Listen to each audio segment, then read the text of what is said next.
Hey, welcome to the Mortgage Minute for Tuesday, April 17th. The big news today is the Bank of Canada chose not to raise interest rates. I don't think that was really a big flash news for anybody. I don't think anybody expected them to raise rates. What we were interested in is looking at the language they'd use.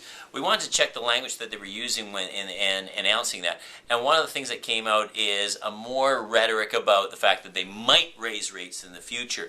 So, you know, on one hand, you know the United States probably is not going to touch rates until 2014. Mark Carney more recently has come out and indicated that, you know what, he may intervene. This is the type of language that scares people and moves them into the market sooner than they might otherwise get in.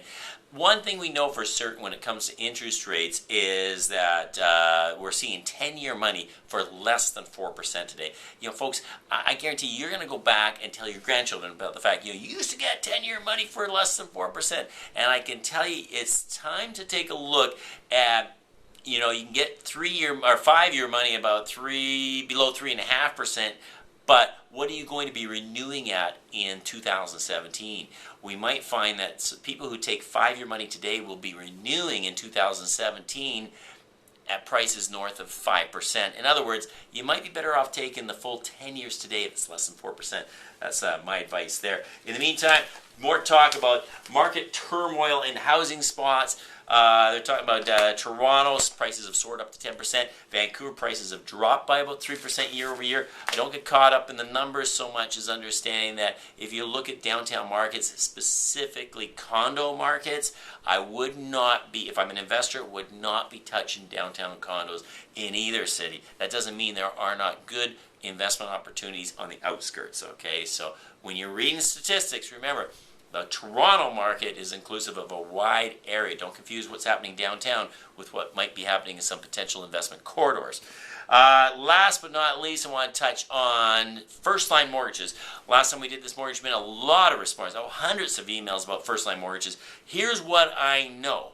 First of all, we know they're up for sale. Second of all, we know there is no buyer that stepped up to the plate. My prediction that if you have a Firstline mortgage is you will not see any significant change. Certainly, don't be afraid to get a Firstline mortgage right now. Anybody that buys them will have to honor your current existing agreement, and my guess is they will have to renew that for the length of that. Whether they continue to offer the same products to new potential buyers, that's another topic, but there's no way that somebody's going to come along, purchase Firstline mortgages, and change the deal they have with you. That would be a precondition to the purchase. So if you have a Firstline mortgage, do not be concerned that your mortgage is going to change overnight, and more likely I wouldn't be too concerned about what happens upon renewal, although it might be a good time to review that as an overall policy. Anyways, folks, that is the Mortgage Minute for Tuesday, April 17th. Hope you have a great week, and we'll talk to you soon.